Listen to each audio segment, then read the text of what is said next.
ওই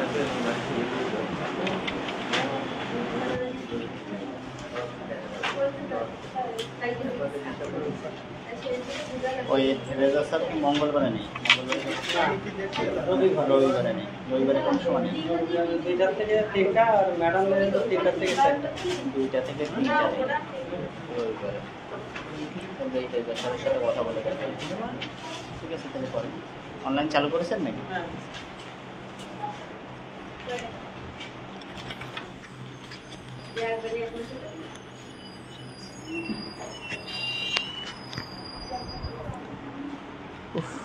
প্রচন্ড গরম লাগতেছে। আজকে কি পড়াবো বলেন? কত নাম্বার আমার?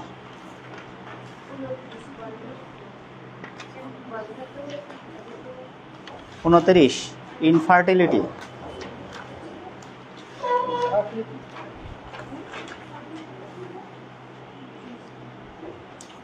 আমি কোনটে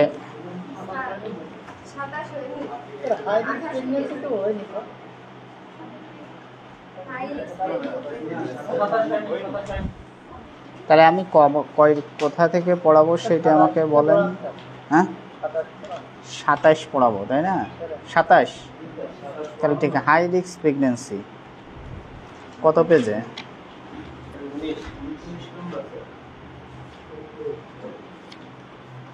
19 নাম্বার।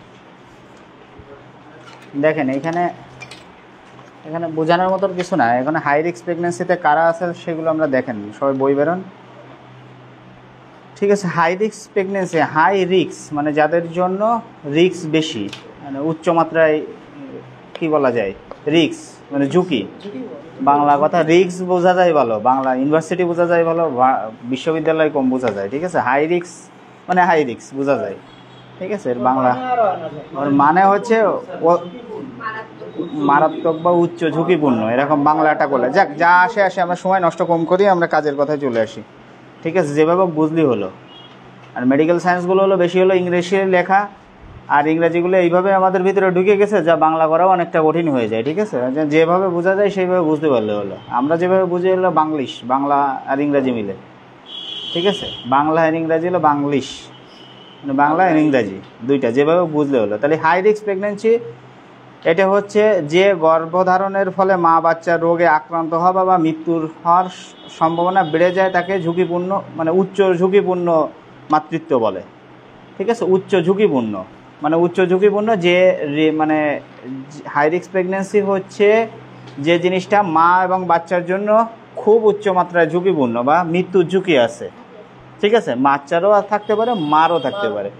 সেই যে গর্ভ অবস্থাকে হাই রিস্ক মানে কিছু কিছু অবস্থায় মা এবং পেটের বাচ্চা দুইজনের জন্যই মৃত্যুর ঝুঁকি থাকে অনেক বেশি, সোজা কথা, ঠিক আছে। বা রোগ আক্রান্ত হওয়ার সম্ভাবনা বেশি থাকে, সর্বশেষ হলো মৃত্যুর ঝুঁকি বেশি থাকে, তাই না? তাহলে এই যে রিস্ক, ঠিক আছে, এই রিস্কটাকে আমরা বলবো হাই রিস্ক প্রেগনেন্সি। বোঝা গেছে কথা? গেল। যাদের গর্ভধারণের ঝুঁকিপূর্ণ, কাদের হাই রিস্ক বলবো? প্রথম বাচ্চা জন্মের সময় মায়ের বয়স 30 বা ততোধিক, মানে 30 বছরের মধ্যে যদি প্রথম বাচ্চা জন্মধারণ করে কোনো মা, সেটা হলো হাই রিস্ক না। আর 30 বছরের ঊর্ধ্বে যদি কোনো মা প্রথম বাচ্চা জন্মধারণ করে, সেটা কিন্তু হাই রিস্ক প্রেগনেন্সি। তাহলে একটা ক্যাটাগরি আমরা পেলাম। 2 নাম্বার ক্যাটাগরি হচ্ছে 2 বা ততোধিক গর্ভপাত হলে, মানে অ্যাবর্শন, যদি তার আগে 2 বা তার বেশি, মানে একটা অ্যাবর্শন হতেই পারে কিন্তু 2টা অ্যাবর্শন হয়ে গেছে বা তার বেশি, 3-4টে বাচ্চা নষ্ট হয়ে গেছে। অ্যাবর্শন তো পড়াইছি, ঠিক আছে, বাচ্চা নষ্ট হয়ে যায়, পড়ে যা, ঠিক আছে। তাহলে এই অ্যাবর্শন যদি 2 বা তার বেশি হয়, তাহলে সেটাকেও আমরা বলবো উচ্চ ঝুঁকিপূর্ণ গর্ভ অবস্থা, ঠিক আছে। পূর্বের কোনো মরা বাচ্চা হলে, পূর্বে কোনো আইইউডির হিস্টোরি থাকলে, মানে পেটের ভিতরে বাচ্চা ছিল, বাচ্চা বড় হয়েছে, সেটা মারা গেছে, মানে ডেলিভারি হওয়ার আগে পেটের ভিতরে মারা গেছে, এটাও কিন্তু হাই রিস্ক প্রেগনেন্সি। দেখা যাচ্ছে এর আগে ইতিপূর্বে 2-3টে বাচ্চা তার পেটের ভিতরে বড় হওয়া অবস্থায় ডেলিভারি হওয়ার আগে মরা বাচ্চা হয়ে গেছে, ঠিক আছে। আইইউডি বলি আমরা, ইন্ট্রাইউটেরিন ডেথ। এই ধরনের মা কিন্তু হাই রিস্ক প্রেগনেন্সির মধ্যে। পূর্বের কোনো বাচ্চা সময়ের পূর্বে প্রস্রাব করলে বা বাচ্চার ওজন 2 কেজির কম বা 3.5 কেজির বেশি হলে, ঠিক আছে, এটাও কিন্তু হাই রিস্ক প্রেগনেন্সি। যদি কোনো বাচ্চা ডেলিভারি হওয়ার পরে 2 কেজি ওজনের কম হয় আবার 3.5 কেজির বেশি হয়, তাহলে এই দুটোই কিন্তু হাই রিস্ক প্রেগনেন্সি। পূর্বে সিজারিয়ান অপারেশন থাকলে, যদি কেউ বাচ্চার বলেন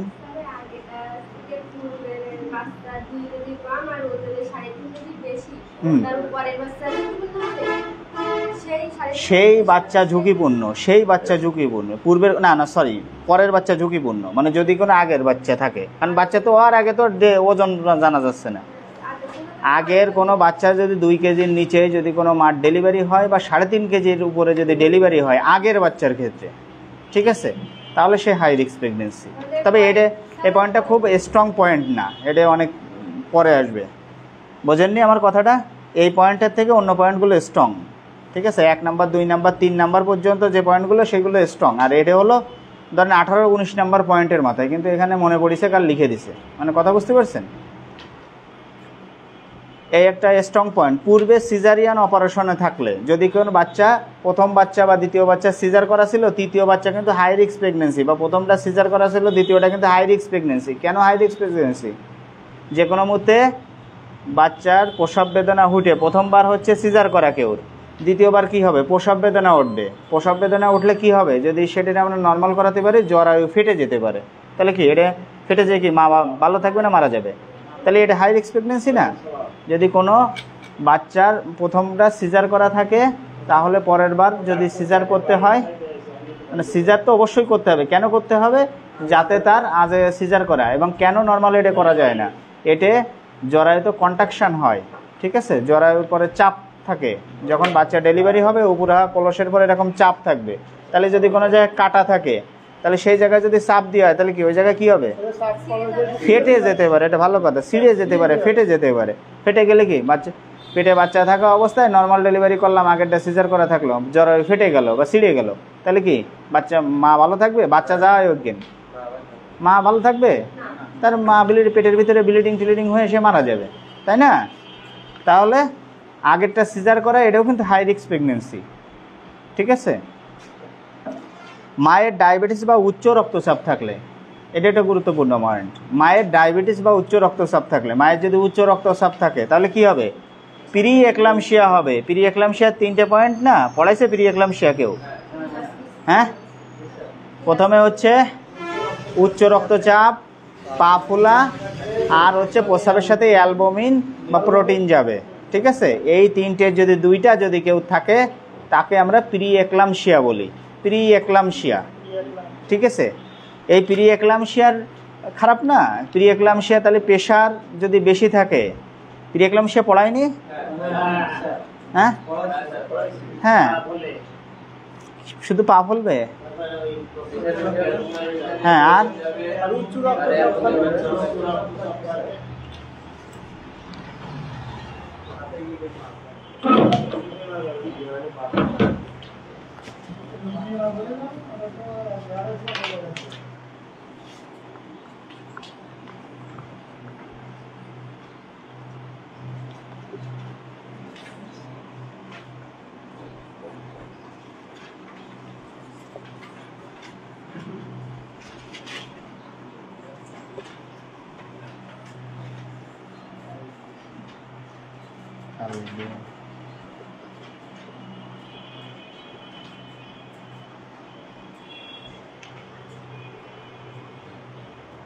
ঠিক আছে।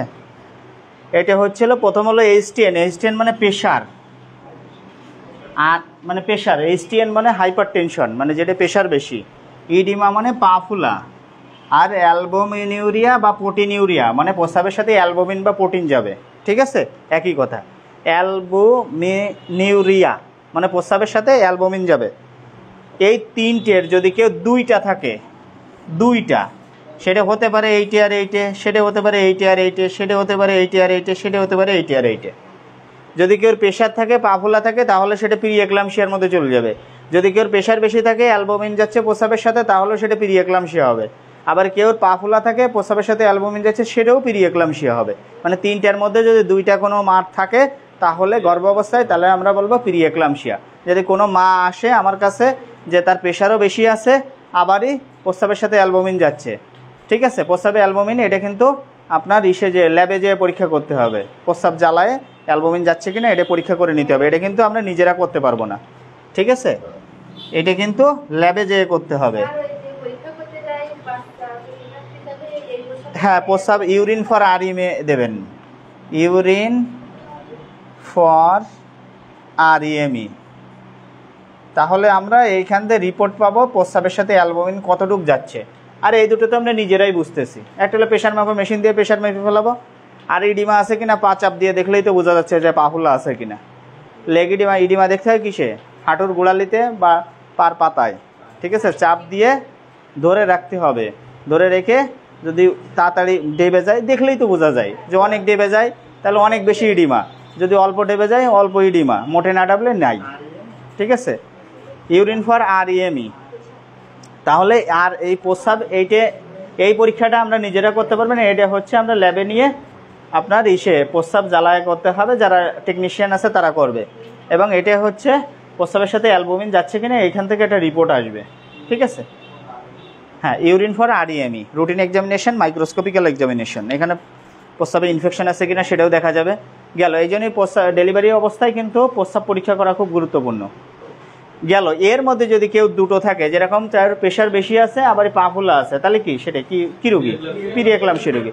যদি কেউ প্রেশার বেশি থাকে আবার যেখানে প্রস্রাবের সাথে অ্যালবুমিন যাচ্ছে, তাহলে সেটা কি, সেটাও প্রি এক্লাম্পসিয়া। আবার প্রেশার ঠিক আছে কিন্তু পা ফুলা আছে আর প্রস্রাবের সাথে অ্যালবুমিন যাচ্ছে, তাহলে প্রি এক্লাম্পসিয়া।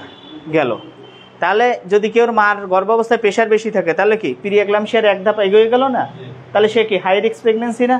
হ্যাঁ, আবার ডায়াবেটিস থাকলেও সেটা হাই রিস্ক প্রেগনেন্সি। এইবার প্রি এক্লাম্পসিয়া তো থাকলো, আর এর সাথে যদি কেউ খিঁচুনি হয়, খিঁচুনি,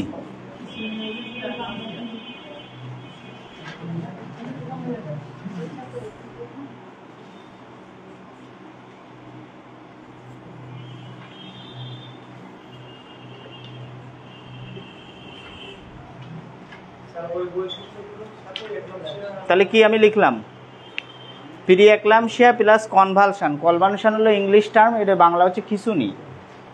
যদি কোনো মার প্রেশার বেশি থাকে, পা ফুলা থাকে, সেই মা যদি আসে সাথে খিঁচুনি থাকে, অজ্ঞান হয়ে যায়, তাহলে সেটা কি রুগী বলবো, ঠিক আছে, বোঝা গেছে সব। দুইটা যদি কোনো থাকে, পয়েন্ট থাকে, তাহলে সেটা হলো প্রি এক্লাম্পসিয়া। এই মা যদি বিনা চিকিৎসায় বাড়ি বসে থাকে তাহলে কি হবে, একসময় এরকম খিস্তি খিস্তি চলে আসবে, অজ্ঞান হয়ে দিয়ে ডাক মুখ আটকিয়ে থাকবে, জিহ্বা কামড়ায় রক্ত বেরোবে, তার মানে খোদ কনভালশন হচ্ছে, খিঁচুনি হচ্ছে, তাহলে সেটা কি হবে, রেজাল্ট এক্লাম্পসিয়া। এই এক্লাম্পসিয়া হলো মৃত্যুর প্রথম কজ, মাতৃমৃত্যুর যদি প্রথম কারণ ধরেন, বাচ্চা তো পেটের মধ্যে মরে যাবে, গেল মা বাচ্চা থেকে মরে গেলে তো বাচ্চা গেল গা। মাতৃমৃত্যুর প্রথম কারণ হচ্ছে এক্লাম্পসিয়া। তাহলে আমার হলো প্রথম প্রিভেন্ট করতে হবে কি, প্রি এক্লাম্পসিয়া। তার আগে প্রিভেন্ট করতে হবে কি, ওই যে 3টে পয়েন্ট। তাহলে মেইন হলো ফোকাস হলো 3টে পয়েন্ট।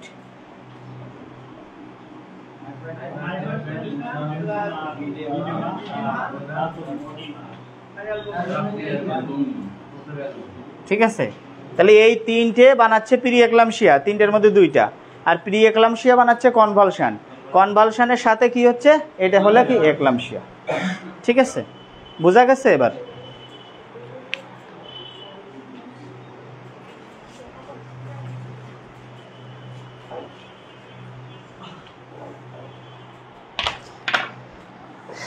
তাহলে এরপরে হচ্ছে পয়েন্ট কি,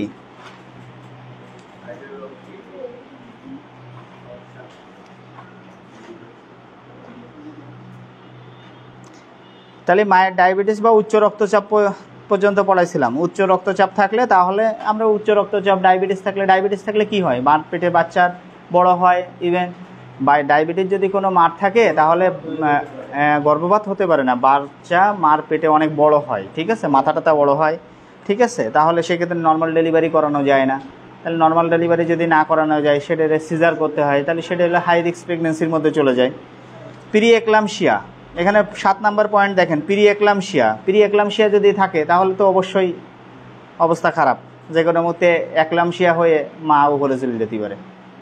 ঠিক আছে, হার্ট, কিডনি, মির্গি রোগ ঝুঁকিপূর্ণ মায়ের প্রসব হাসপাতালে হওয়া উচিত।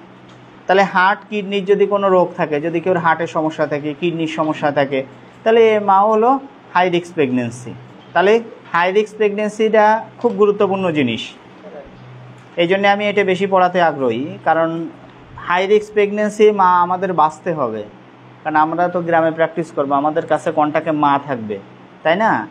তাহলে আমরা হলো ফার্স্ট গাইডেন্স হলো আমরা, মানে আমরা রুট লেভেলে যারা প্র্যাকটিস করি তাদের কিন্তু রুগীরা বন্ধু মনে করে। এটা কি মানেন? ডাক্তারদের রুট লেভেলে যারা ডাক্তারি প্র্যাকটিস করে এরা কিন্তু বন্ধু মনে করে। কেন বন্ধু করে? আপনি যাকেই ট্রিটমেন্ট দিচ্ছে সে কিন্তু আপনার নন ফেস। নন ফেস বলতে জানি চিনা ছোনা জানা। আপনি কাকে প্র্যাকটিস করতেছেন? আপনার খালাতো ভাইরে প্র্যাকটিস করতেছেন, আপনি খালাতো ভাইয়ের বউরে প্র্যাকটিস করতেছেন তার কাছে, বা দেখা যাচ্ছে দূর সম্পর্কে আত্মীয়। কোনো না কোনো সময় তারা না চিনা হয়েছেন, এরকম রোগীর সংখ্যা খুবই কম থাকবে রুট লেভেলে। ধরেন আমরা বাগেরহাটের দিয়ে এসে আমি প্র্যাকটিস করতেছি, এখানে আমি কিন্তু কেউরে চিনি না, ঠিক আছে? বা শহরে যদি কোনো ডাক্তার দেখাতে না, সেও কিন্তু আপনারা চেনে না। তাহলে ফার্স্ট কিন্তু রুগীদের সাথে সম্পর্ক বিল্ড আপের প্রথম কিন্তু আত্মীয়তা একটা বন্ধন থাকে, ঠিক আছে? যেরকম আমার বাড়ি বাগেরহাট, আমার এলাকায় যদি আমি যাই, আমার অন্তত না হলো 500 করে আত্মীয় স্বজন দিয়ে, বন্ধু বান্ধব দিয়ে অনেক কিছু বেরোবে। স্কুল কলেজের বন্ধু বান্ধব দিয়ে অনেক বেরোবে, তাই না? পিসি কলেজে আমি পড়ছি, তাহলে আমার ইয়ারে ছিল প্রায় 200 জনের ছাত্র সায়েন্সে, তারা আমার বন্ধু। একসাথে প্রাইভেট পড়ছি অন্য অন্য কলেজে, তাহলে কত বন্ধু, তাকে ফ্যামিলি আছে, তাহলে অসংখ্য বন্ধু বান্ধব। এলাকায় গেলে কিন্তু হবে, আপনারা তো যেহেতু এলাকায় প্র্যাকটিস করতে হবে, তাহলে তো নিজস্ব লোকজন থাকবে। তাহলে কাজেই আমার এই রুগীগুলো দেখাতে আসুক আর না আসুক, সৎ পরামর্শ নিতেও তো আসবে, যে আমার পেটে বাচ্চা গেছে আমার বউর, সে আমার হয়তো বন্ধু হয়, মানে আপনাদের বন্ধু হয়, বা এমন হতে পারে বৌমা হতে পারে, বা যাই হোক সম্পর্কে একটা কিছু হতে পারে। তাহলে সেকে আমরা অবশ্যই হাই রিস্ক প্রেগনেন্সি আছে কিনা এটা আমরা ডায়াগনোসিস করতে হবে। ওই ডায়াগনোসিস করে সেকে আমরা যদি ফলো আপে রাখতে পারি যে ভাই আপনার কিন্তু হাই রিস্ক প্রেগনেন্সি, এটা অবশ্যই আপনি ডাক্তারের শরণাপন্ন থাকবেন। কোনো সমস্যা হলে তাৎক্ষণিকভাবে হাসপাতালে নিয়ে লাগতে পারে, ঠিক আছে? এবং এই রুগীগুলোকে বেছে ফেলাতে হবে আগের থেকে, ঠিক আছে? তাহলে প্রথম পয়েন্ট হচ্ছে কি 30-এর ঊর্ধ্বে মা, 1 নাম্বার। 2 নাম্বার কথা হচ্ছে কি, তারপরে কি 2 বা ততোধিক অ্যাবর্শন হয়ে গেছে, মানে ব্যাড অবস্ট্রাকটিভ হিস্টোরি বলা হয়। মানে ব্যাড অবস্ট্রাকটিভ হিস্টোরি মানে তার পেটে বাচ্চা গেলে দাঁড়ায় না, বাংলা কথা। তাহলে কি পড়ে যাচ্ছে, তাহলে সে এই বাচ্চাও কি ঝামেলা না, যে কোনো মতে অ্যাবর্শন হয়ে যেতে পারে। তাহলে এটা হাই রিস্ক প্রেগনেন্সি না, ঠিক আছে? এবার হাই রিস্ক প্রেগনেন্সি অর্থ হচ্ছে কিন্তু শুধু মা না, মা বাচ্চা দুইজনেই, যে মানে যে কোনো জনের যদি একজনেরও যদি রিস্ক থাকে বা দুইজনেরও যদি রিস্ক থাকে তাহলে হাই রিস্ক। মানে বাচ্চা মা ভালো আছে কিন্তু বাচ্চা নষ্ট হয়ে যাচ্ছে, সেটা কিন্তু হাই রিস্ক। আবারই মা বাচ্চা দুইজনের জন্যই আশঙ্কাজনক, সেটাও হাই রিস্ক। আবার মার জন্য আশঙ্কাজনক, বাচ্চার জন্য আশঙ্কাজনক নয়, সেটাও হাই রিস্ক, তাই না? যে কোনো একজনের জন্য যদি রিস্ক থাকে সেটার হাই রিস্ক, নষ্ট হয়ে যাওয়া বা মারা যাওয়ার রিস্ক থাকে সেটা। তাহলে এবার হচ্ছে কি অ্যাবর্শন যদি থাকে তাহলে ব্যাড অবস্ট্রাকটিভ হিস্টোরি থাকবে। ব্যাড অবস্ট্রাকটিভ হিস্টোরি হলে 2 বা ততোধিক অ্যাবর্শন হয়ে যায়, পেটে বাচ্চা যাচ্ছে, পড়ে যাচ্ছে, দাঁড়াচ্ছে না, ঠিক আছে? গ্রাম মানে কিছু কিছু ভাষা আমি ব্যবহার করি গ্রাম ভাষা, তাহলে বোঝা যায়, কারণ ঠিক আছে। মানে বরিশালের লোক তো নেই মনে হয় এনে কেউ, বরিশালের লোক, ঠিক আছে? বরিশালের লোক, বরিশালে আমি প্রথম পোস্টিং আমার বরিশালে পোস্টিংয়ে হলে ওখানে কথা আমি বুঝি না, আমার কথা ওরা কেমন বুঝতে চায় না, আমি ওর কথা বুঝি না। কিন্তু আমার বাড়ি হচ্ছে বাগেরহাট, ওইখান থেকে বরিশালের দূরত্ব, মানে বরিশালের কথা বাদ দিলাম, ওইখান থেকে পিরোজপুরের দূরত্ব 30 কিলোমিটার, ঠিক আছে? হ্যাঁ, এবার হচ্ছে আমার বাড়ি থেকে এইখানে 90 কিলোমিটার, 100 কিলোমিটার, কিন্তু ভাষার ব্যবধান এইখানে আর আমার বাগেরহাটের ভাষা কিন্তু কাছাকাছি, মনে হয় না? আমি একই ধরনের কথা তো বলি, কিন্তু বরিশালের এই বাগেরহাটের থেকে যদি পিরোজপুরের দিকে যান 30 কিলোমিটার, মনে হয় আমার এনে দিন ছিল আর ওখানে রাত হয়েছে, নাহলে ওখানে দিন আমার এনে রাত চলিছে, তাই না? বিষয়টা কি বুঝতে পেরেছেন? এইখান থেকে কিন্তু বাগেরহাট, খুলনা, সাতক্ষীরা, যশোর, ঠিক আছে, ঝিনাইদহ, মাগুরা, তারপরে হচ্ছে আপনার কুষ্টিয়া, এই অঞ্চলের ভাষা কিন্তু কিছুটা একই রকমের, হয়তো একটু ভাষা মিষ্টি থাকে, যশোরের ভাষা একটু স্পষ্ট বেশি।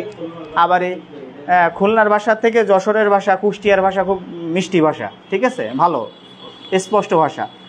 আর কিন্তু এদিকে পিরোজপুরের দিকে গেলে পিরোজপুর, ঝালকাঠি, তারপরে বরিশাল, ঠিক আছে, বরগুনা, ভোলা, এই সমস্ত দিকে কথা, এই সমস্ত কথা বললে তো এ বোঝা যায় না, ঠিক আছে, মানে সম্পূর্ণ আলাদা। তারপরে এবার গেল কাজের কথায় আসি। পূর্বের বাচ্চা মারা গেছে, যদি কেউর পেটে বাচ্চা মারা যায় তাহলে সেটা কি আইইউডি হয়ে গেলে সেটা একটা খারাপ ইতিহাস না? তাহলে এটাও ব্যাড অবস্ট্রাকটিভ হিস্টোরি। এই মাও যদি পেটে বাচ্চা থাকে তাহলে এও হাই রিস্ক প্রেগনেন্সি।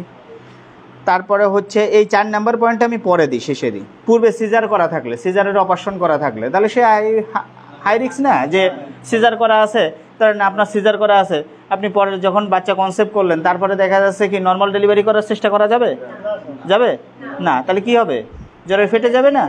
জ্বরে ফেটে যাবে, কারণ ওর ভিতরে বাচ্চা তো চাপ দিয়ে দিয়ে হলো নর্মাল হবে।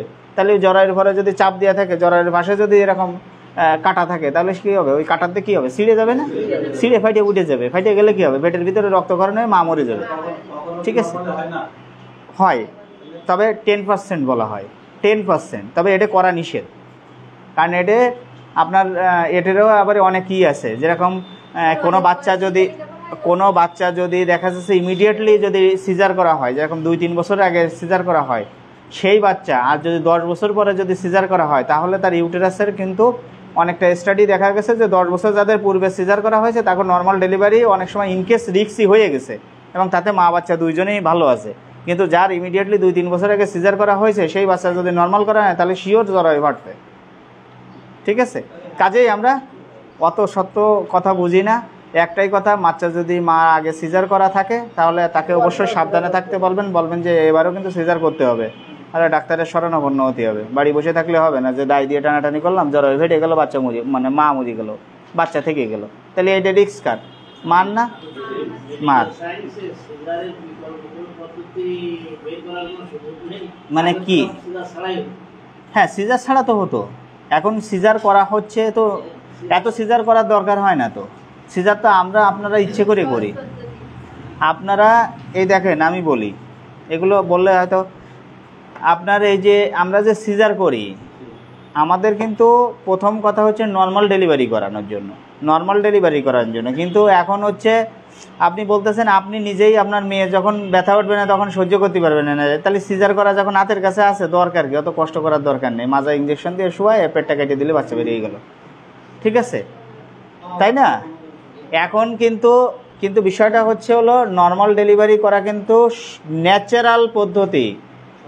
পৃথিবীর শুরু থেকে শুরু করে এখনো অবধি পর্যন্ত সব জায়গায় বলা হয়েছে নর্মাল ডেলিভারি করার জন্য জোর দেওয়া হয়েছে। এখন সেই ক্ষেত্রে এই যে রিস্কগুলো যদি থাকে তাহলে তখন আমরা সিজার করার জন্য চিন্তা ভাবনা করব, কিন্তু এই রিস্ক যাদের না থাকে তাদের আমরা নর্মাল ডেলিভারি করানোর জন্য আমরা করতে পারি, উদ্বুদ্ধ করতে পারি। এখন এখন শোনেন, এটা হ্যাঁ, রুগীকে শুধু ডাক্তার এক পক্ষ না, আমার কথা বোঝেন, আমি আপনাকে বলি, ডাক্তার শুধু না, রুগীরা নিজেরাও কিন্তু এখন সিজার করার জন্য উদ্বুদ্ধ হচ্ছে। আমি আপনাকে একটা উদাহরণ দিই, ঠিক আছে? পাইকেসা হাসপাতালে ডিউটি করতেছে আজকের দিন না তো 10 বছর হয়ে গেল প্রায়। এখন অনেক সময় রাত 4টের সময় এসে বাবা মা এসে রাগারাগি করতেছে ইমার্জেন্সির সামনে, কি হয়েছে? আমার মেয়ের ব্যথা উঠে গেছে, ডাক্তার নাকে তেল দিয়ে ঘুমাচ্ছে, আমার সিজার করে দিলে তো হয়ে যায়। আমি সে দেখেন এইদিকে আসেন, কি হয়েছে? আচ্ছা, যে আমার মেয়ে সিজার করলে এত ব্যথা সহ্য করতে পারে আমার মেয়ে, তুলতুলে মেয়ে, আমার প্রথম বাচ্চা, আমি মানুষ করেছি, কোনো সময় ওরে কোনোদিন একটা নখের আসর দিনই, সেই ব্যথায় কষ্ট পাচ্ছে, আমি সে 3 তলার দেওয়ানো এনে বসে শুনতেছি। ঠিক আছে, আপনার কত টাকা লাগবে? আমি এখানে তো টাকা পয়সার ব্যাপার না, এটা হাসপাতাল হলো নর্মাল ডেলিভারি ফার্স্ট ট্রাই থাকবে, তারপরে যদি কোনো কায়দায় বাচ্চা বা মাছ ঝুঁকি হয়ে যায় তখন আমরা সিজারের অপশন নিই। কথা কি বুঝতে পারছেন? এবার ডাক্তারের দোষ কোথায় আছে, কত দূর আছে, এবার আপনি বলেন আমারে। আমার এই কথাটার উত্তর কি আপনি বুঝতে পারেননি মনে হয়? তাহলে এখানে ডাক্তারের দোষ কতটুকু? ডাক্তারে তো উদ্বুদ্ধ করতেছে যে ভাই আপনি আমার সিজার করে দেন, এবার ডাক্তার তো পরে করবে যে হাসপাতালে ম্যানুয়াল নেই আমার সিজার করার, আপনি ক্লিনিকে চলেন, দাঁত দিচ্ছি ছুরিতে। ক্লিনিক একটা রাস্তার মোড়ে মোড়ে করতেছে কি এমনি ব্যবসা করার জন্য না এমনি করার জন্য? উনি কি নর্মাল করেছে? একটা ক্লিনিকে কোনোদিন নর্মাল হয়েছে শুনেন সারা মাসে? হাসপাতালে কখনো সিজার করার কথা বলা হয় না, বিশেষ করে না। ডাক্তারদের পরিকল্পনা আগে হলো রুগীর মন মানসিকতা, রুগীর গার্জিয়ানের মন মানসিকতা থাকবে। ডাক্তার তো আর বলবে না যে ভাই আপনি ওয়েট করেন, এ করেন, সে করেন। ডাক্তার তো বলবে যে দেখেন আপনি নর্মালি চেষ্টা করেন, তারপরে যদি দেখা যাচ্ছে যদি না হয় তাহলে বেঁধে গেলে আমরা পরে সিজার করব। ঠিক আছে, কিন্তু এই সত্ত্বে আপনি মানতেছেন না। আপনার বাচ্চার ফুল ডাইলেট হয়ে গেছে, পুরো জরায়ের মুখ খুলে গেছে, বাচ্চা হতে হয়তো 2 ঘন্টা লাগবে, সেই অবস্থায় রুগী বের করে নিয়ে চলে গেছে। কী হয়েছে? ক্লিনিকে নিয়ে সিজার করবো। আমার মেয়েরা তো কষ্ট দেখতে পাচ্ছে, আমার বউরা তো কষ্ট দেখতে পাচ্ছে না, যে আমার নোকের আসল খায়নি কোনোদিন বউ বামাইয়ে, আমি এমন এসে ব্যথা দেবো, সহ্য হবে না। আর নর্মাল লেবার পেইন তো অনেক বেশি, না মানে প্রসব বেদনা, ঠিক আছে, এটা কিন্তু ন্যাচারাল প্রসব বেদনা কিন্তু অনেক বেশি। এখানে বলা আছে হলো কত ডিগ্রি আমার ঠিক মনে নেই, মানে এটা ধরেন বুকের 5 রাকাঠির হাড় 4টে হাড় যদি ভেঙে যায় তাহলে যে ব্যথা হবে সেই একই ধরনের ব্যথা, ঠিক আছে। তাহলে এবার বোঝেন কতটা ব্যথা, ঠিক আছে। এখন আপনার সবচেয়ে ভালো পদ্ধতি তো নর্মাল ডেলিভারি, কারণ নর্মাল ডেলিভারি হলে আপনি পেট কাটবেন কী জন্য? পেট কাটার দরকার কি? আপনার যেটা নর্মাল হচ্ছে সেটা নর্মাল করার চেষ্টা করবেন। আর এখন কিছু এইটা হচ্ছে কি ব্যাপার কি শোনেন, এটাই ব্যাপার হয়ে গেছে, আমাকে মন মানসিকতাটা তৈরি হয়ে গেছে যে আমরা আর ব্যথা দেবো না বউরে বা মাইয়েটারে, আস্তে আস্তে সিজারটা করে নিয়ে আসি। আর এই যে সুযোগটা কিছু অসাধু ব্যবসায়ীরা এটা গ্রহণ করেছে ঠিক মতনই, ঠিক আছে। অত দরকার কি, কষ্ট দেবেন কি জন্য? আমার এনে ক্লিনিক করা আছে, চলেন আমি অমুক গাইনি বিশেষজ্ঞ অমুক আছে, তারা দিয়ে কাটাই বাচ্চা বের করে নিয়ে আসি, ঠিক আছে।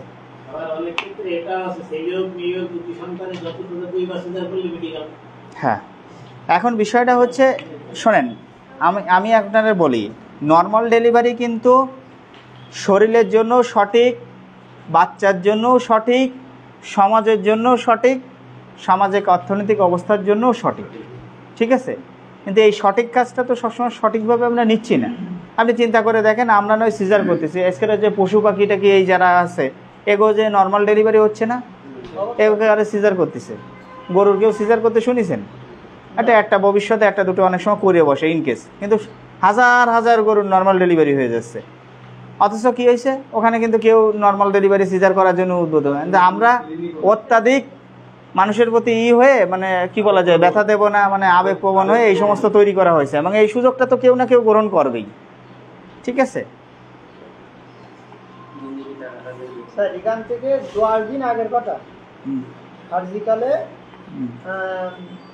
আপনার একটা প্রভাত স্যার আছে আর অমালা রঞ্জুর একজন আত্মীয়, মানে গর্ভবতী মা সিজার হবে, মানে গর্ভবতী। এখন অমালা রঞ্জু বলছে কি, তুই একটু দেরি কর, তো নর্মাল হয়ে যাবে। কিন্তু স্যার যে মা হবে সে বলছিস কি আমি কোনো দেরি করতে পারবো না, মানে নর্মালে কোনো হবো না, আমার সিজার করতে হবে না। এখান থেকে তাহলে এবার বলেন, আমি বসি, এবার ডাক্তার কতটুকু দায়ী? না বলছিস আমি চলে যাবো এখান থেকে, আমার সিজার যদি না করে। ডাক্তার কতটুকু এখানে দায়ী থাকে? এখানে তো ওই যে বললাম না, মন মানসিকতা তৈরি হয়েছে, কিছু অসাধু ব্যবসায়ীদের তো সুযোগ নেবেই, ঠিক আছে। গেল, যাকে কাজের কথায় আসি, ফাও কথা কথা সারাদিন কাটাবে না, এগুলো গল্পের কথা। তাহলে মায়ের উচ্চ রক্তচাপ, প্রি-এক্লাম্পসিয়া, হার্ট বা কিডনি রোগ থাকলে পরে আমরা অবশ্যই এই মাকে হাই রিস্ক প্রেগনেন্সি হিসেবে চিহ্নিত করবো, এবং একে আমরা অবশ্যই ডাক্তারের শরণাপন্ন রাখবো, নিজেরা ফলো আপ করবো, এবং যাতে সময় মতন হচ্ছে ডাক্তারের কাছে যে মানে পরবর্তী নেক্সট সিজার লাগুক বা যেগুলো লাগবে সেগুলো করে নিতে পারে, ঠিক আছে। গেল, এরপরের হচ্ছে লিউকোরিয়া, জানো? হ্যাঁ, ওটা শেষ তো, আমি লিউকোরিয়ায় চলে আসতেছি। লিউকোরিয়া শেষ, তাহলে আমি 29 চলে। ইনফার্টালিটি, এই শোনেন, ইনফার্টালিটি এটাই আমি পড়াই, ঠিক আছে, এটা পড়াই। শোনেন, ইনফার্টালিটি হলো কি? বন্ধ্যাত্ব। এখন বন্ধ্যাত্ব হওয়ার ক্ষেত্রে, একটা বাচ্চা হওয়ার ক্ষেত্রে কি কি জিনিস লাগে? পুরুষের স্পাম আর মহিলাদের ওভাম। মহিলাদের ওভাম, পুরুষের স্পাম যদি সঠিকভাবে মিলিত না হয় বা সঠিক সময়ে যদি মিলিত না হয় বা কোনো কারণে মিলাতে ব্যাঘাত ঘটে, তাহলে কি বাচ্চা হবে? হবে না। তাহলে বন্ধ্যাত্ব, সেই জিনিসটাকে আমরা বন্ধ্যাত্ব হিসেবে করতে পারি, যে পুরুষেরও হতে পারে, মহিলারও সমস্যা হতে পারে, পুরুষেরও সমস্যা হতে পারে, মহিলারও সমস্যা হতে পারে। শুধু যে মহিলা, হ্যাঁ, এই তো এই সমাজ ব্যবস্থাপনা মেয়ে বানায় নিছে যে মেয়েরা বন্ধ্যাত্ব বলতে কি? বাচ্চা হওয়ার ক্ষমতা যার নাই, ঠিক আছে। পুরুষ মানুষ বিয়ে করছে, বন্ধ্যাত্ব হয়ে গেছে, মানে কথা বোঝেন, পুরুষ মানুষ বিয়ে করছে, বাচ্চা হচ্ছে না, ঠিক আছে, তাহলে বউ পাল্টায়নি, বউ পাল্টায় নিছে, বউ পাল্টায় নিলে সেটারও বাচ্চা হয় না, তাহলে আবারও বউ পাল্টায়নি, ঠিক আছে, নিচে আবারও বিয়ে করছে, সেটারও বাচ্চা হয় না, তাহলে এই দোষ কার? এবার প্রথম বউ ছাড়িয়ে যে অন্য এক বেটা মানুষের ধরে বিয়ে করছে, তার বাচ্চা কাচ্চা ঠিক মতন হচ্ছে, তাহলে এবার বন্ধাত্ব কিটা? পুরুষ না মহিলা? পুরুষ। তা পুরুষের হয় না সমস্যা? অবশ্যই হতে পারে। ইনফার্টিলিটি ওই যে সমাজ ব্যবস্থাপনায় বানায় নিছে, শ্বশুর শাশুড়ির চাপে যে এই বাচ্চা হচ্ছে না, তাহলে বউ পাল্টাতে হবে। যে সমস্যা যে তোমার সোয়ালের, সেটা কেউ মাথা ব্যথা করে না। ঠিক আছে, তাহলে ছেলে বা মেয়ে দুইজনেরই কিন্তু বন্ধাত্ব হতে পারে। বন্ধাত্ব মানে কি? বাচ্চা হওয়ার ক্ষমতা নাই, বাংলা কথা। সে পুরুষও হতে পারে, সে মহিলাও হতে পারে। যে পুরুষেরও বাচ্চা না হওয়ার ক্ষমতা হতে পারে, মহিলাদেরও বাচ্চা না হওয়ার ক্ষমতা হতে পারে। হতে পারে না? না, পুরুষ মানুষ সবসময় বাচ্চা হবে, মহিলাদের আর হবে না। মানে বাচ্চা না হওয়ার ক্ষমতা মহিলাদের ভিতরেই আছে, পুরুষের ভিতরে সবসময় বাচ্চা হওয়ার ক্ষমতা আছে। আছে না? এরকম হয় না? এরকম কাহিনী শোনেননি কোনো সময়? যে বিয়ে হয়েছে, প্রথম বউ ছেড়ে দিছে, শ্বশুর শাশুড়ি আমার একটা ছেলে, এমন নাতির মুখ দেখতে পারলাম না, যা তুই যা, ডিভোর্স। ঠিক আছে, যাক, ও অন্য জায়গায় যে বিয়ে করেছে, তার বাচ্চা কাচ্চা হচ্ছে। আবার পরের বউ আনলে তারও বাচ্চা কাচ্চা হয় না, এটারও সরা। তৃতীয় বউ আনলে তারও বাচ্চা কাচ্চা হয় না, তাহলে সমস্যা তো বেটা।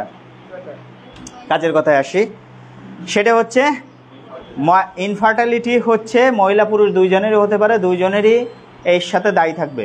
ঠিক আছে, এর মধ্যে মহিলাদের অর্গান অনেক বেশি থাকে, এই কারণে মহিলাদের বন্ধাত্ব হওয়ার চান্সটা বেশি থাকে, পুরুষেরও থাকে। ঠিক আছে, এবার মহিলাদের কাজে আসেন সবাই। সেটা হচ্ছে মহিলাদের কি থাকবে? মহিলাদের থাকবে দুই পাশে দুইটা ওভারি, দুই পাশে ওভারি, এইখানে ফ্যালোপিয়ান টিউব, এটা হলো ইউটেরাস, এটা হলো ইউটেরাসের মুখ, সার্ভিক্স, এটা হলো ভ্যাজাইনা।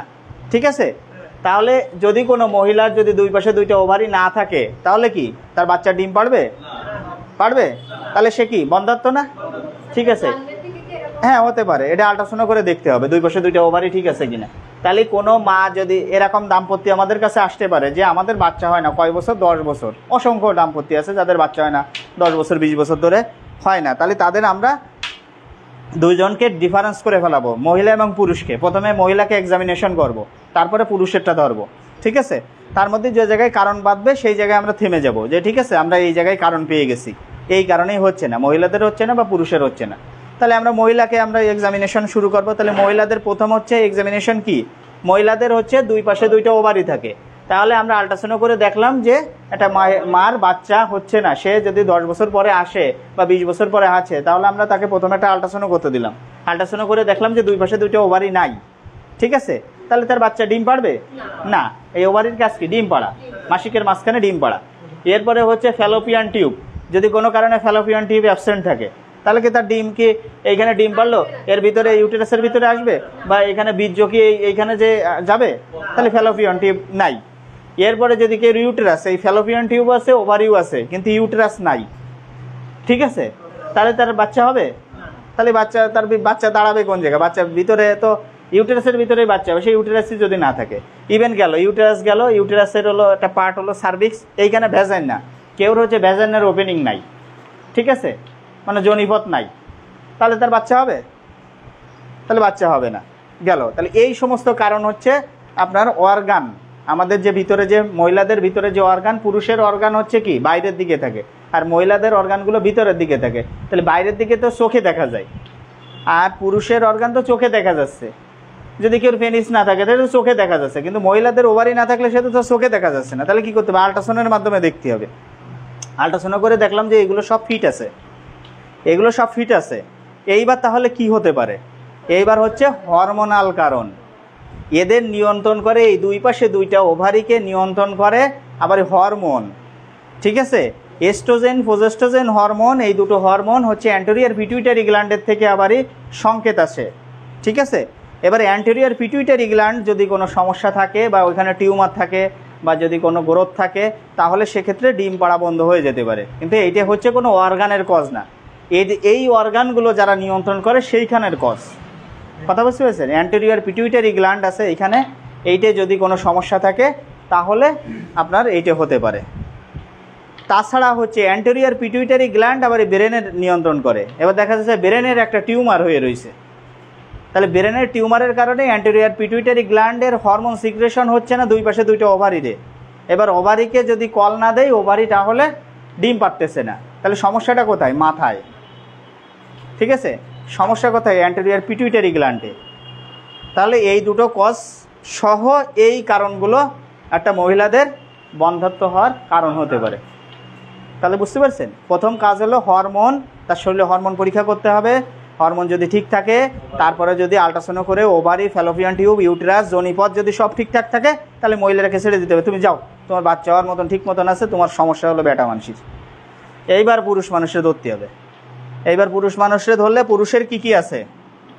পুরুষের আছে হলো পেনিস, স্ক্রুটাম।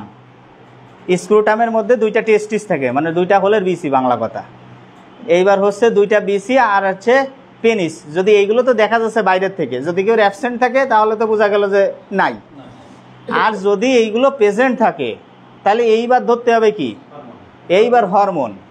এইবার হরমোন টরমোন অত পরীক্ষা করার দরকার নেই, কারণ পুরুষের যদি এই দুটো যদি ঠিক থাকে তাহলে আমরা সরাসরি স্পাম পরীক্ষা দেব, বীর্য পরীক্ষা দেব, এই সিমেন অ্যানালাইসিস করতে দেব, সিমেন পরীক্ষা করতে দেব। সিমেনের মধ্যে যদি দেখি যে তার পর্যাপ্ত পরিমাণে শুক্রকীট আছে, ঠিক আছে, স্পাম আছে, শুক্রকীটগুলো হলো ব্যাঙাসি, দিয়েছেন ব্যাঙাসি, এরকম এরকম দৌড়দৌড়ি করে, এবং এইটা দুইটা দেখতে হয়, পার ইজাকুলেশনে সংখ্যা দেখতে হয়।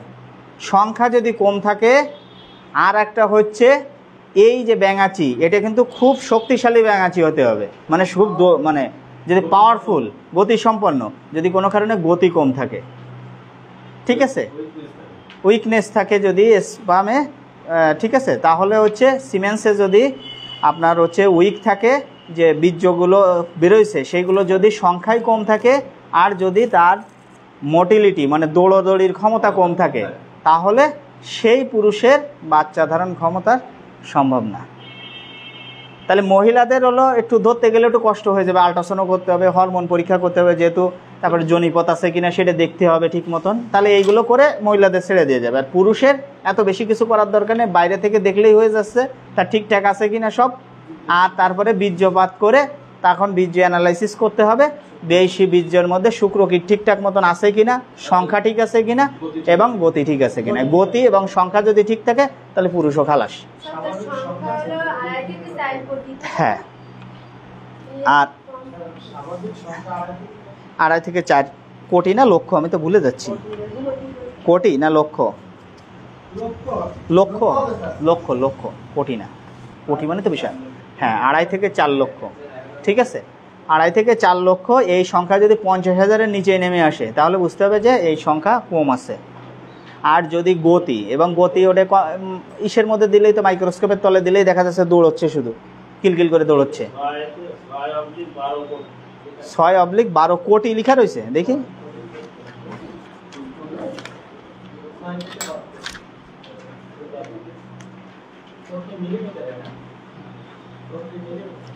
কই লেখা রয়েছে দেখি।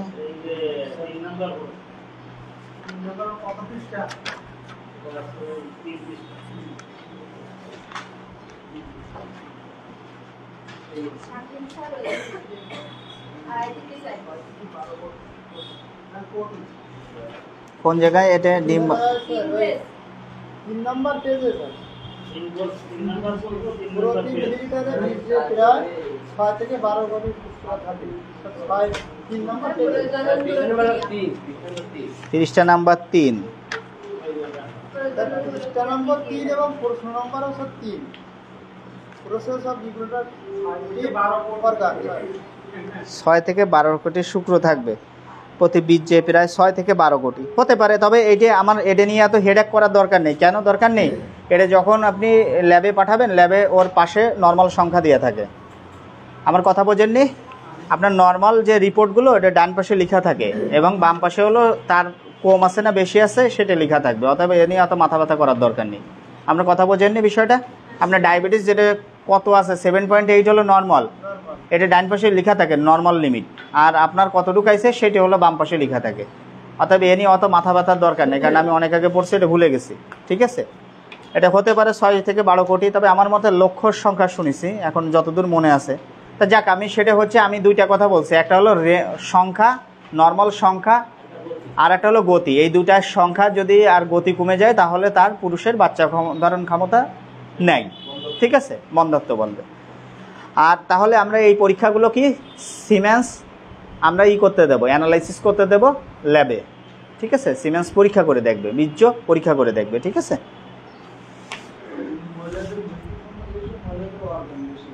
হ্যাঁ, মহিলাদের অর্গান বেশি। এরপরে হচ্ছে হলো ইন্টারেস্টিং একটা ঘটনা বলি।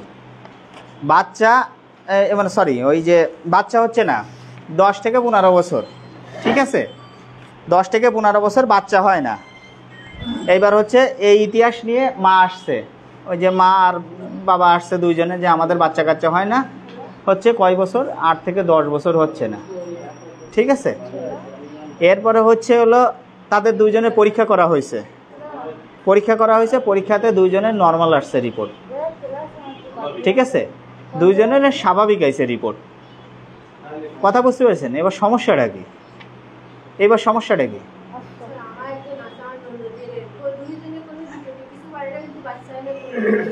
ঠিক আছে, এবার হচ্ছে এটা তো আরও অনেক কারণ থাকতে পারে। এবার দেখা যাচ্ছে যে নর্মাল যে সমস্ত কারণ আছে সেটা হচ্ছে বাচ্চার মা দেখলাম পরীক্ষা নিরীক্ষা করে সব ভালো আছে, বাচ্চার মানে বাবার পরীক্ষা করে দেখলাম তারও ভালো আছে, তাকেও মানে 8 থেকে 10 বছর হলো বাচ্চা হয় না। এইবার কি করে, ইতিহাস নেওয়া হলো, ডাক্তার কি করলো, দুইজনকে বলল যে আপনারা কে কি করেন তাই বলেন।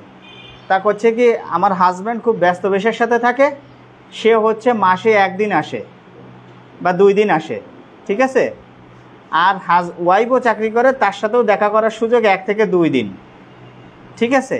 তাহলে কি ওভুলেশন পিরিয়ডে তাদের সাথে মিলামেশা করানি, ঠিক আছে। আমার কথা বোঝা যাচ্ছে?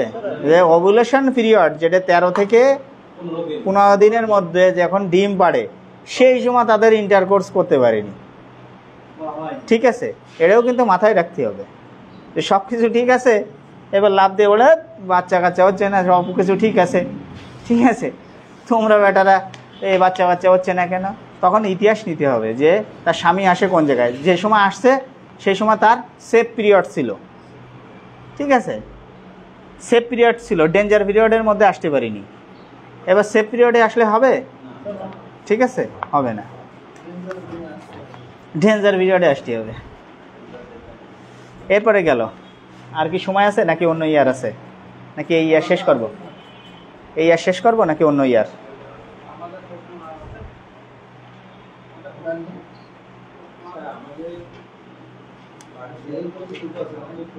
হ্যাঁ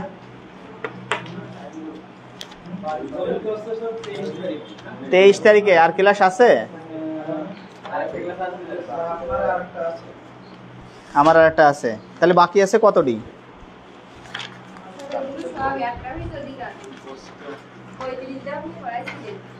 সেফ পিরিয়ড, ডেঞ্জার পিরিয়ড, এ তো আমিই পড়াই দিছিলাম, ঠিক আছে। অ্যামেনেরিয়া, ইনফার্টিলিটি পড়ালাম। আর কি তাহলে পরের ইয়ার ক্লাস নেব না? আপনাদের তা শেষ? তাহলে এই ইয়ার শেষ করলেই তো আমার শেষ হয়ে যায়, তাহলে দরকার কি, তাহলে আর কয় মিনিটের মধ্যে পড়াই। অ্যামেনেরিয়া কাকে বলে, লক্ষণ ও চিকিৎসা লেখো। অ্যামেনেরিয়া হচ্ছে হলো মাসিক বন্ধ হওয়া, ঠিক আছে, মাসিক বন্ধ হওয়াকে অ্যামেনেরিয়া বলে। তাহলে মাসিক বন্ধ কি কি কারণে হতে পারে বলেন? মাসিক বন্ধ কি কারণে হতে পারে বলেন? বাচ্চা পেটে আসলে, আর কি কারণে? স্তন্যদানকারী, আর কি কারণে? না দেখে বলতে হবে। আর কি? হ্যাঁ, হতে পারে। তাহলে আমাদের হচ্ছে কয়েকটা কারণ আমি বলি, সেগুলো শোনেন। সেটা হচ্ছে হলো আমাদের হচ্ছে কি, যখন এখনো প্রাপ্ত বয়স হয়নি তখন তো অ্যামেনেরিয়া চলতেছে, যেরকম অপ্রাপ্তবয়স্ক মেয়েদের। আবার হচ্ছে 45-এর উপরে মানসিক অফ হয়ে গেলে তখন অ্যামেনেরিয়া হয়ে যাবে। এটা হচ্ছে হলো ন্যাচারাল কারণ, এটা হলো স্বাভাবিক, এর জন্য কোনো ওষুধপত্র ডাক্তারের কাছে যাওয়ার দরকার নেই। কিন্তু আমরা যেগুলো হলো রোগ নিয়ে পড়ব, রোগ। তাহলে আর একটা কী হতে পারে, আর একটাও ন্যাচারাল কারণ, সেটা হচ্ছে প্রেগনেন্সি ও ল্যাকটেটিং পিরিয়ডে। প্রেগনেন্সি বলতে হচ্ছে যখন গর্ভ অবস্থায় পেটে বাচ্চা থাকে, তাহলে ওটাকে বলা হয় প্রেগনেন্সি পিরিয়ড। প্রেগনেন্সি পিরিয়ডে কি মাসিক হবে? হবে না, বন্ধ হয়ে যাবে। ল্যাকটেটিং পিরিয়ডে বাচ্চা যখন দুধ খাবে তখনও মাসিক বন্ধ থাকবে, ঠিক আছে, ল্যাকটেটিং পিরিয়ডে। তাহলে এই কতগুলো সময় এটা হলো ন্যাচারাল, এর জন্য কোনো ডাক্তারের কাছে ওষুধ খাওয়ার দরকার নেই যে মাসিক না, এটা 6 মান্থের পর্যন্ত, 6 মান্থ এক্সক্লুসিভ ব্রেস্ট ফিডিংয়ের সময়। হ্যাঁ হতে পারে, তবে ওই সময় ওভাম তৈরি হবে না, হয়তো ব্লিডিং হতে পারে, কিন্তু আপনার মাসিকের মাঝখানে যে ওভামটা তৈরি হয় সেটা হবে না, ঠিক আছে। 6 মাস পর্যন্ত এক্সক্লুসিভ ব্রেস্ট ফিডিংয়ের সময়। এক্সক্লুসিভ ব্রেস্ট ফিডিং কয় মাস? 6 মাস, 2 বছর পর্যন্ত না, 6 মাস পর্যন্ত। তাহলে ল্যাকটেটিং মাদার, তাহলে এইগুলো তো বাদ দিলাম, এগুলো তো স্বাভাবিক, এগুলোর জন্য কোনো ওষুধ খাওয়ার দরকার আছে না। তাহলে অস্বাভাবিক কি? অস্বাভাবিক হলো হরমোনাল কোনো কারণে যদি হয়, যদি মানুষের শরীরে যদি এস্ট্রোজেন প্রোজেস্টেরনের পরিমাণ ঠিক না থাকে মহিলাদের, তাহলে মাসিকের সমস্যা হবে। ইভেন যদি অ্যান্টেরিয়র পিটুইটারি গ্ল্যান্ডে যদি কোনো গ্রোথ থাকে, ব্রেনের ভিতরে কোনো টিউমার থাকে, ওই যে বললাম না ব্রেন নিয়ন্ত্রণ করে anterior pituitary gland, anterior pituitary gland নিয়ন্ত্রণ করা হচ্ছে হলো আপনার দুই পাশে 2টা ওভারি। তাহলে কি কথা বোঝা যাচ্ছে? মাথা নিয়ন্ত্রণ করে গলা, গলা নিয়ন্ত্রণ করে 2 পাশে 2টা ওভারি, ঠিক আছে। আর গলার ভিতরে থাকে হলো অ্যান্টেরিয়র পিটুইটারি গ্ল্যান্ড, ঠিক আছে। তাহলে এইখানে মানুষের মাথার ভিতরে যদি কোনো একটা টিউমার হয় বা একটা গ্রোথ হলো, ঠিক আছে, তাহলে কি হবে? অ্যান্টেরিয়র পিটুইটারি গ্ল্যান্ডকে ঠিক মতন হরমোন উৎপাদন করতে দেবে না। অ্যান্টেরিয়র পিটুইটারি গ্ল্যান্ড ওভারিকে এস্ট্রোজেন প্রোজেস্টেরন হরমোন তৈরি করার মতন সংকেত দেবে না। তাহলে ওভারি কি তৈরি করবে না? তাহলে কি হবে? বা হবে, তাহলে ওই মেনস্ট্রুয়েশন হবে, ঠিক আছে। তাছাড়া এখানে দেখেন কিছু কিছু কারণ বলছে। গর্ভধারণ এগুলো স্বাভাবিক, ল্যাকটেটিং মাদার স্বাভাবিক। তারপরে হচ্ছে অ্যানোরেক্সিয়া নরভেসা, ঠিক আছে, অ্যাডোনেক্সিয়া নরভাসা হলো একটা রোগ আছে যেটার কারণে মিনিস্ট্রেশন বন্ধ থাকে, ঠিক আছে। এটা এত ব্যাখ্যা দরকার নেই, আমি মানে অনেক ডিপের রোগ দরকার নেই। আমি পরের যেটা 4 নাম্বারটা দেখেন, হরমোন অ্যাবনর্মালিটি কখন হবে? যখন এই সমস্ত যে অ্যান্টেরিয়র পিটুইটারি গ্ল্যান্ড 2 পাশে 2টা ওভারিকে ঠিক মতন কল দিতে পারবে না, তখন হরমোনের ইনব্যালেন্স তৈরি হয়ে যাবে। মস্তিষ্কে টিউমার, যে জিনিসটা বললাম, জরায়ুতে টিবি বা যক্ষা, যদি জরায়ের ভিতরে টিবি থাকে বা যক্ষা থাকে, তাহলে জরায়ের ভিতরে হওয়ার তো সময়। ইভেন যদি জরায়ের ভিতরে একটা ফাইব্রয়েড ইউটেরাস তৈরি হয়, জরায়ের ভিতরে এক ধরনের টিউমার তৈরি হয়, তাহলে সেক্ষেত্রেও কিন্তু মাসিক বন্ধ হয়ে যাবে। কারণ জরায়ের ভিতরে যদি কোনো টিউমার হয়, তাহলে কি হবে? বাচ্চা হলেও যে সিস্টেম, আবার এই টিউমার হলেও তো একই সিস্টেম। জরায়ের ভিতরে টিউমারের মতন যদি না হয়, মানে বাচ্চা না হয়ে যদি টিউমার হয়ে বসে থাকে, তাহলে সেক্ষেত্রে কি মিনিস্ট্রেশন হবে? ঠিক আছে। তাহলে ফাইব্রয়েড ইউটেরাস হলেও সেক্ষেত্রে আপনার হতে পারে। হ্যাঁ, ব্লাড না, মানে মিনিস্ট্রেশনের সে ব্লাড নাও যেতে পারে, হয়তো হঠাৎ করে দেখা যাচ্ছে যে ব্লিডিং হলো, আবার 7 মাস বন্ধ, বা তো মনে করতেছে যে পেটে বাচ্চা থাকতেছে, কিন্তু পরবর্তী দেখা যাচ্ছে বড় একটা ফাইব্রয়েড ইউটেরাস হয়ে বসে রয়েছে, জরায়ের ভিতরে বড় একটা টিউমার। অপুষ্টি রক্ত স্বল্পতা, যদি কোনো মার অপুষ্টি রক্ত স্বল্পতা থাকে, তাহলে কি তার মিনিস্ট্রেশন হবে? হবে না। তার রক্ত বেরোনোর মতো রক্ত নেই শরীরে, তাহলে কি তার রক্ত বেরোবে? বেরোবে না। হ্যাঁ, কোনটে? তারপরে হচ্ছে 7 নম্বর, পুনঃ এমআর করলে। এমআর হচ্ছে বাচ্চা কনসেপ্ট করার পরে যদি বারবার ঘন এমআর করা হয়, এমআর ডিএনসি বলে না। এমআর ডিএনসি হলো কি, বাচ্চা বড় হলে তখন হলো ডিএনসি করা হয়, ছোট অবস্থায় হলে এমআর করা হয়, ঠিক আছে। 6 সপ্তাহের মধ্যে হলে এমআর করতে হয়, 6 সপ্তাহ। এই 6 সপ্তাহের মধ্যে কেউ বাচ্চা কনসেপ্ট করছে, সে কোনো পদ্ধতি নেই না, বাচ্চা কনসেপ্ট করে আর এমআর করে আসে বারবার। তাহলে কি এমআর করলে কি হয়? জরায়ুর ভিতরে খুসাখুসি করা হয় না, ঠিক আছে। তাহলে জরায়ুর ভিতরে যদি খুসাখুসি হয়, জরায়ুর ওয়ালে ক্ষতি হয় না, তখন এই কারণে মিনিস্ট্রেশন তার বন্ধ হয়ে যেতে পারে। তাহলে আমরা মেইন কি কারণ পাইছি? তাহলে আমাদের কোনো কারণে হরমোনাল কারণ একটা পাইছি, একটা হলো জরায়ুর ভিতরের কারণ পাইছি। হরমোনাল কারণ হলো এস্ট্রোজেন প্রোজেস্টেরন হরমোনের অভাব হতে পারে, এবং এই অভাব হতে গেলে কি হবে? মাথায় কোনো সময় টিউমার থাকতে পারে, অ্যান্টেরিয়র পিটুইটারি গ্ল্যান্ডে কোনো টিউমার থাকতে পারে, বা কোনো গ্রোথ হতে পারে, বা ক্যান্সার হতে পারে, ঠিক আছে। তাহলে সেই ধরনের কোনো কিছু হলে তাহলে আপনার মাসিক মানে বন্ধ হয়ে যাবে। তাহলে এই কয়টা কারণ পেলাম। আর একটা কারণ কি হচ্ছে? জরায়ুর ভিতরের কারণ। জরায়ুর ভিতরে যদি টিবি থাকে বা যদি কোনো একটা গ্রোথ থাকে, টিউমার থাকে, তাহলে মাসিক বন্ধ হয়ে যেতে পারে, ঠিক আছে। তারপরে ঘন যদি এমআর করা হয়, তাহলে মাসিক বন্ধ হয়ে যেতে পারে। সব জায়গা হয়, নখ চুল দাঁত বাদে সব জায়গায় যক্ষা হতে পারে, ঠিক আছে। এটা হলো পালমোনারি টিউবারকুলোসিস, আর হলো একটা হলো এক্সট্রা পালমোনারি টিউবারকুলোসিস, 2টা যক্ষা হয়। একটা হলো পালমোনারি টিউবারকুলোসিস, আমাদের ফুসফুসে হয়, এক্সট্রা পালমোনারি টিউবারকুলোসিস নখ, চুল আর দাঁত বাদে সব জায়গায় হতে পারে। ঠিক আছে, বন টিবির নাম শোনেননি? তো বন টিবি হয় কেন? বন টিবির নাম শোনেননি কেউ? একটা কমন নাম যে বনে টিবি হয়েছে, বন বাঁকায়া যায়। ঠিক আছে, হাড় বাঁকায়া যায়, বন টিবি। ডাক্তাররা ডায়াগনোসিস করে বলে তোমার হাড়ে হলো টিবি হয়েছে। তাহলে এই টিবি কি ফুসফুসে হয়? এবং ফুসফুসের টিবিটা কেন খারাপ তাই বলতেছি। ফুসফুসের টিবিটা এর মধ্যে যদি কেউ একজন টিবির রোগ জীবাণু থাকে, যদি খালি নাকে আমরা তার নিঃশ্বাস গ্রহণ করি তাহলে আমার টিবি হতে পারে। এই জন্য ফুসফুস টিবিটা হলো ভয়ঙ্কর বেশি এবং যেটা ছড়ায় বেশি। কিন্তু বন টিবি হলো ওনার বনে টিবি আছে, আমার কি যায় আসে? ওনার বোন তো আমার গার মধ্যে আসতেছে না, কিন্তু নিঃশ্বাসটা আমার নাকের মধ্যে ঢুকতেছে। তাহলে এই জন্য আমরা পালমোনারি টিউবারকুলোসিসটা বেশি ভয় পাই। আর টিবি কোন কোন জায়গায় হতে পারে না? নখ, চুল আর দাঁত বাদে সব জায়গায় হতে পারে। বুঝতে পেরেছেন? গেল। এরপরে চিকিৎসা, অ্যাকচুয়ালি কারণ অনুসারে চিকিৎসা, মানে চিকিৎসা যে কোনো ওষুধ দিলে যে মাসিক হয়ে যাবে, তো জরায়ের ভিতরে টিউমার থাকে, তার চিকিৎসা কি? আয়রন ফলিক অ্যাসিড দিলে কি মাসিক হবে? না, অপারেশন করে জরায়ু পরিষ্কার করে ফেলাতে হবে, জরায়ের ভিতর পরিষ্কার করতে হবে। যদি তার জরায়ের ভিতরে টিবি থাকে তাহলে টিবি চিকিৎসা দিতে হবে। যদি বারবার ঘন ঘন এমআর করা হয় তাহলে জরায়ের ওয়ালে কোনো সমস্যা আছে কিনা, যার জন্য ভালো অ্যান্টিবায়োটিক টাইটিক দিয়ে যাতে জরায়ের ওয়ালটা ঠিক মতন শুকায় যায়, বা বারবার আল্ট্রাসাউন্ড করে ফলো আপ করতে হবে। গেল। যদি তার হরমোনের কোনো সমস্যা হয় সেটা হরমোন পরীক্ষা করে দেখতে হবে, এস্ট্রোজেন প্রোজেস্টেরন হরমোন তার শরীরে ঠিক মতন আছে কিনা। ইভেন এস্ট্রোজেন প্রোজেস্টেরন হরমোন ঠিক মতন নেই, কেন নেই? তাহলে অ্যান্টেরিয়র পিটুইটারি গ্ল্যান্ডের আল্ট্রাসাউন্ড করতে হতে পারে, পরীক্ষা নিরীক্ষা করে হতে পারে। ইভেন মাথার সিটি স্ক্যান করেও দেখতে পারে মাথার ভিতরে কোনো টিউমার বা কোনো গ্রোথ আছে কিনা। আমার কথা বোঝা যাচ্ছে? মাসিক বন্ধ হয়ে গেছে, একটা 24 বছরের মেয়ে, কথা বুঝতে হবে। তাহলে আমরা কি কি চিন্তা করতে পারবো? প্রথম শুনলাম যে তার পেটে বাচ্চা গেছে, না। 24 বছরে মাসিক হয়েছে, আরও 10 বছর মাসিক হয়ে গেছে, 14 বছরের শুরু হয়েছে 24 বছর পর্যন্ত। তাহলে এটা তো এনি ডাউট। এর এবার কি করতে হবে? রোগ ধরতে হবে না? তাহলে রোগ ধরতে গেলে তাহলে তার কি করতে হবে?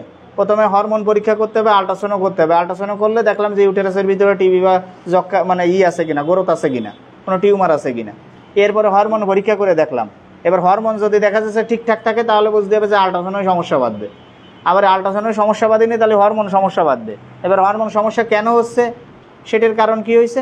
মাথার ভিতরে একটা টিউমার হয়ে বসে রয়েছে তার, ঠিক আছে, বা ব্রেন ক্যান্সার হয়েছে, ব্রেনের ভিতরে ক্যান্সার হয়েছে, তার কারণে তার মাসিক বন্ধ হয়ে গেছে। কারণটা কত বড়, কিন্তু সমস্যা হচ্ছে অন্যদিকে। বুঝতে পেরেছেন কথা? চিকিৎসা হলো সবসময় রোগের উপরে চিকিৎসা। এই যে বলে না, সবসময় তো আমরা নিজেরাও বলি রোগ না ধরে চিকিৎসা হয় না। ঠিক আছে, রোগ না ধরে চিকিৎসা দিলে হবে? মাথার ভিতরে টিউমার হয়েছে, তার আয়রন ফলিক অ্যাসিড খাওয়ালে হবে?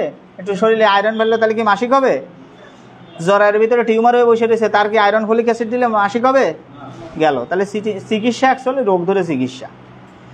তারপরে এখানে দেখেন কিছু চিকিৎসা বা করণীয় অনুযায়ী, মানে চিকিৎসা কারণ অনুযায়ী চিকিৎসা। এই যে এক কথায় আমার কথাই লিখে দিছে, কারণ অনুযায়ী চিকিৎসা দিতে হবে। তাছাড়া আমরা যদি এই সমস্ত সব ঠিকঠাক থাকে, তাহলে আমরা যদি রক্ত শূন্যতা থাকে তাহলে সেক্ষেত্রে আমরা আয়রন ফলিক অ্যাসিড দিতে পারি, ভিটামিন বি কমপ্লেক্স দিতে পারি, এইগুলো দিতে পারি। ঠিক আছে। আর হরমোনের সমস্যা হলে আমরা হরমোনাল থেরাপি দিতে পারি। যদি কেউ হরমোনের সমস্যা হয়, সব কিছু ঠিকঠাক আছে কিন্তু তার শরীরে কোনো কারণে হরমোন কমে গেছে, তাহলে আমরা হরমোনাল চিকিৎসা দেবো। এস্ট্রোজেন প্রোজেস্টেরনের বড়ি আছে আলাদা, যেগুলো আমরা খাওয়াতে পারি। ঠিক আছে।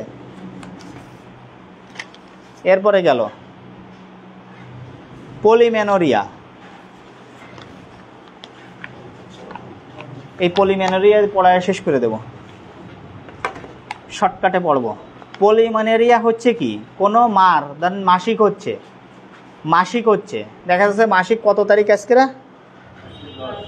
আজকের 12 তারিখ, আজকের মাসিক হয়ে যাচ্ছে 13 তারিখ, 14 তারিখে মাসিক সেরে যাচ্ছে, 15 তারিখেই ধরেন সেরে যাচ্ছে, 16, 17, 18 ভালো থাকতেছে, 19 তারিখে হালকা আবার একটু ব্লিডিং হচ্ছে, আবার 20 তারিখে 21 তারিখ ভালো থাকতেছে, 22 তারিখ 23 তারিখে হালকা ব্লিডিং হচ্ছে।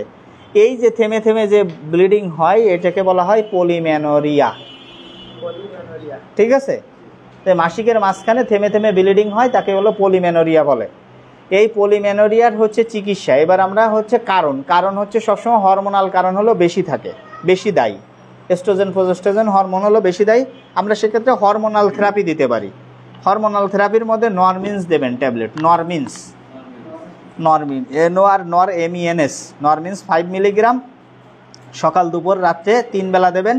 বা 2 বেলা করে দেবেন, একটানে 21 দিন দেবেন। 21 দিন দেওয়ার পরে মাসিক ঠিক হয়ে যাওয়ার পরে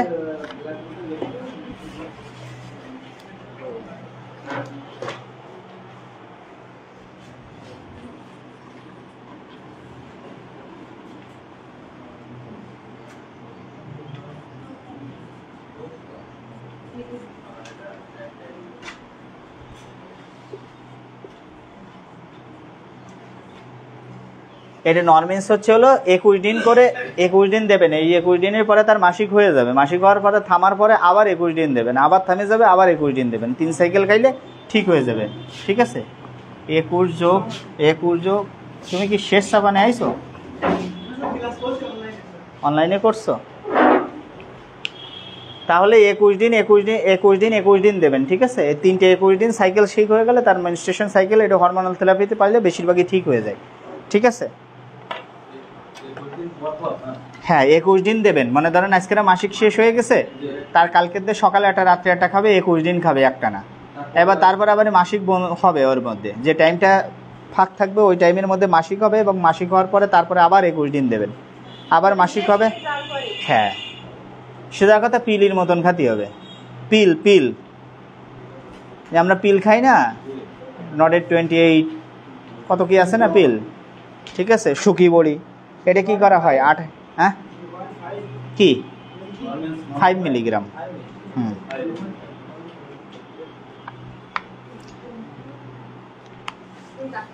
এবার কারণ দেখেন, অধিক সন্তান যদি কেউ মার অধিক মানে বারবার সন্তান হয়, তাহলে সে এই ধরনের মাসিকে এই ধরনের হতে পারে।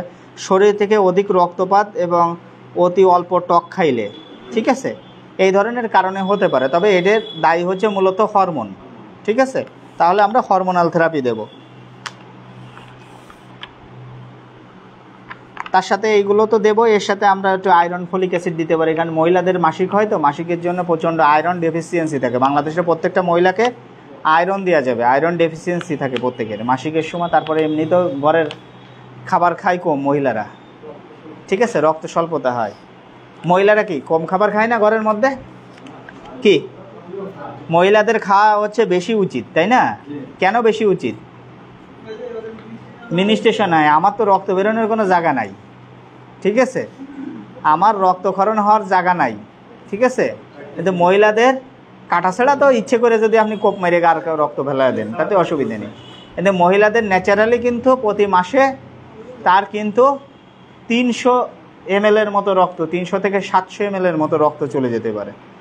ঠিক আছে, তাহলে এই রক্তের চলে গেলে কি শরীরের রক্ত না, সে কুরক্ত আর সুরক্ত হোক। ঠিক আছে, অনেকে বলে কুরক্ত, সে রক্ত কু আর সু, সেটা তো শরীরের রক্ত। ঠিক আছে, এখন শরীরের রক্তই, মানে শরীরের রক্ত যদি চলে যায় তাহলে কি হবে? তাকে খাওয়াতে হবে না বেশি। তো বাংলাদেশের প্রেক্ষাপটে কি হয়েছে, মহিলাদের খাওয়া হলো সেকেন্ড টাইমে, সেকেন্ড টাইম খাওয়া হলো মহিলাদের খাওয়া, পুরুষের খাওয়া হলো ফার্স্ট টাইম। মানে মাছের বড় মাথাটা হলো পুরুষরা খাবে, আর মহিলা খাবে হলো সেকেন্ড টাইমে। লেজা পুষা বাচ্চা কাচ্চারা দিয়ে যদি কিছু থাকলো, না থাকলে পুরো জল দেখাই উঠলো, সেটা তো আলাদা ব্যাপার অতিরিক্ত হলে। ঠিক আছে, কিন্তু এটার মূল ট্রিটমেন্ট কপি হলো আমি এটা দিলাম। ঠিক আছে, আপনার তো সমাধান করতে হবে। ট্র্যাকজিল তো প্রাথমিক চিকিৎসা, যে কোনো জায়গায় রক্ত পড়তেছে, ট্র্যাকজিল একটা ওষুধ খাতে দিলাম, ইঞ্জেকশন দিলাম, তাহলে রক্তপাত বন্ধ হয়ে গেল। এটা তো পরবর্তী চিকিৎসা না। কিন্তু যদি বেশি হয় তাৎক্ষণিক আপনি ট্র্যাকজিল দিতে পারেন, একটা অ্যান্টিবায়োটিক দিতে পারেন। ঠিক আছে, অ্যামক্সিসিলিন গ্রুপের অ্যান্টিবায়োটিক দিতে পারেন সকাল দুপুর রাত্রে একটা, আর ট্র্যাকজিল দিতে পারেন যদি অতিরিক্ত হয়। কিন্তু ওই বারবার থেমে থেমে অল্প অল্প হচ্ছে, ওর জন্য ট্র্যাকজিল দেওয়ার দরকার না, ওর জন্য হরমোনাল থেরাপি দেবেন। ঠিক আছে, হ্যাঁ হতে পারে মাসের মধ্যে, মাসিকের মধ্যে 3-4 বার হলো। ঠিক আছে,